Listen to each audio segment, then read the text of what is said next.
नमस्कार।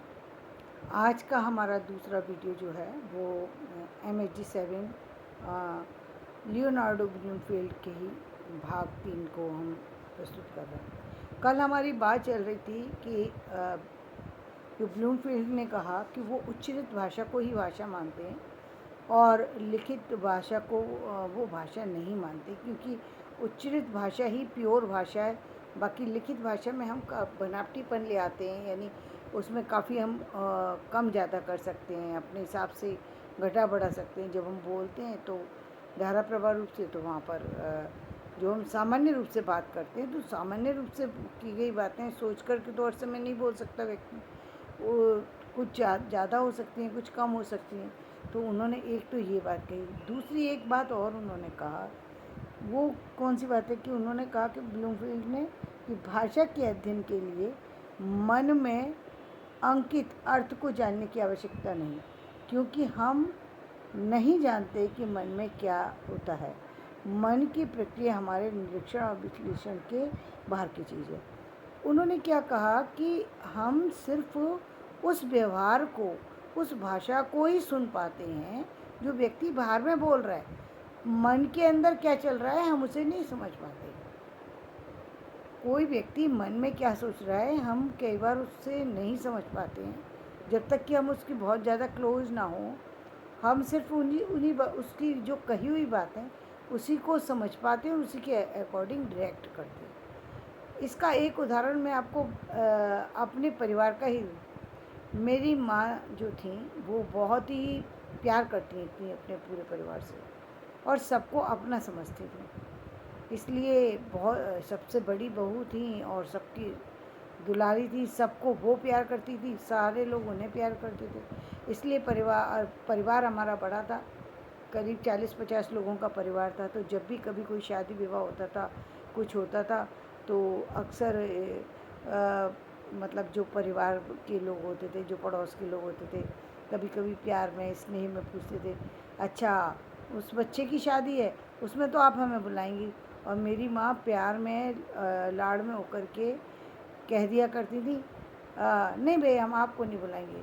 उनका कहने का तो तात्पर्य ये होता था कि हम आपको निश्चित रूप से बुलाएंगे। अरे आप तो इसके चाचा हो, दादा हो, बुआ हो, भाई हो, बहन हो, आपको ना बुलाएं इसके बिना तो शादी नहीं हो सकती।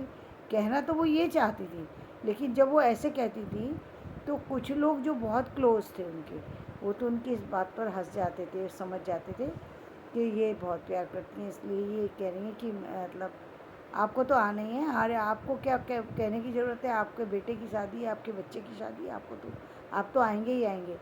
तो ये जो लोग ये समझते थे वो तो होते थे खुश, वो तो उनके स्नेह को समझते थे।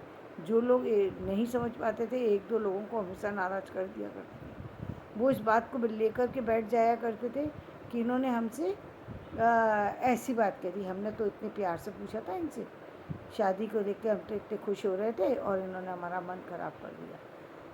जबकि था ये कि वो स्नेह में बोला करती थी, वो तो ये बताने की कोशिश करती थी कि तुम्हारा अपना परिवार है, तो तुम लोग नहीं आओगे तो शादी कैसे होगी। ये तो। और फिर एक हमारे यहाँ जहाँ हम रहते थे मथुरा में एक और भी बहुत बड़ी कल्चर है। वो कल्चर बड़ी अजीब सी कल्चर है, लेकिन है। वो ऐसी कल्चर है कि यदि जिनसे हमारे क्लोज संबंध होते हैं उसमें सिर्फ परिवार के एक व्यक्ति को बोलना। अब जैसे हमारे परिवार में इतने लोग थे तो सबको तो अलग अलग व्यक्ति नहीं बोल सकता, एक व्यक्ति को बोल देते थे और फिर पूरे परिवार को लेके व्यक्ति जाता था। यदि संबंध क्लोज हो तो पूरे 50 तो छोड़िए, आप अपने बहन बेटी जिनते हो वो उनको बोल दिया करते थे, वो अपने बच्चों के साथ पहुंच जाया करते थे। मेरा 2-3 हज़ार लोग हो जाना तो मामूली बात था। 2-4-10 घरों के अंदर में 2-3 हज़ार लोग हो जाना मामूली बात थी। मतलब यानी स्थिति ये थी कि यदि बॉम्बे में बेटी है तो बेटी को अपने आप ही बुला लिया, अगले ने कार्ड आप ही को दिया, लेकिन आपने सबको बुला लिया और सबको लेके गए। और लेकर के ही नहीं गए, उन्होंने भी आपका स्वागत उसी तरीके से किया जिस तरीके से बुलाया था। यानी उन्होंने आपके पूरे परिवार को बुलाया था, यानी बुलाया था, उसमें कहने सुनने वाली बात नहीं थी। यदि कोई नहीं आता था तो नाराज़ हो जाते थे, यदि कोई नहीं आता था तो नाराज़ हो जाते थे, आता था तो बहुत खुश होते थे, जबकि उस सब में लेना देना पड़ता था, सारी चीज़ होती थी, लेकिन लोग ऐसा करते थे। अभी कितना बदलाव हुआ है मुझे नहीं पता, मेरा कुछ कम है इस दर आना जाना, लेकिन कहते मथुरा 3 लोग से न्यारी, वाकई 3 लोग से न्यारी कि इस तरीके का व्यवहार था। तो ये एक अलग व्यवहार है। तो उन्होंने यही कहा कि हम लोग जो है केवल भाषा जो आप बोल रहे हैं उसको व्यक्ति सुन रहा है और उसी को समझ रहा है, उसी की प्रक्रिया से व्यक्ति आगे के व्यवहार को बढ़ाता है। जैसे उन्होंने ये उदाहरण दिया है, आपका नाम क्या है, मेरा नाम जो भी नाम है उसने वो व्यक्ति बता देगा। अब बात को बढ़ाना है तो वो कहेगा आपका नाम का अर्थ क्या है, तो वो कहेगा, फिर उसकी प्रतिक्रिया में वो कहेगा किसका ये अर्थ है, आप कहाँ पढ़ते हो, आप क्या करते हो, आपके परिवार में कौन है। यानी इस तरीके से हम भाषा को बढ़ाते, व्यवहार को बढ़ाते हैं।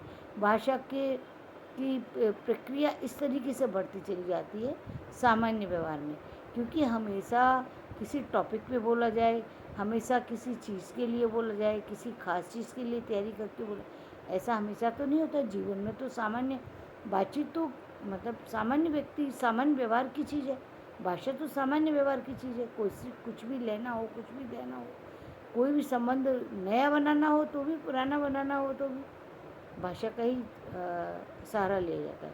तो यहाँ पर ब्लूमफील्ड ने ये बात बताई कि भाषा में जो है प्रत्यक्ष बोलने का प्रभाव पड़ता है, आपके मन में क्या चल रहा है इसका प्रभाव नहीं पड़ता। इसलिए बोलते समय व्यक्ति को सावधानी बरतनी चाहिए। भाषा चाहे औपचारिक हो या अनौपचारिक, लेकिन भाषा वही यूज़ करना चाहिए जो सामने वाला सही ढंग से आपकी बात को समझ सके। उसमें आपका प्यार की भाषा में आप क्या कह रहे हैं ये हर किसी को समझ में नहीं आता। तो आज मैं ये वीडियो यहीं पर समाप्त करती हूँ। कल यदि आवश्यकता होगी तो ब्लूमफील्ड के ऊपर एक और नया वीडियो बनाएंगे। धन्यवाद।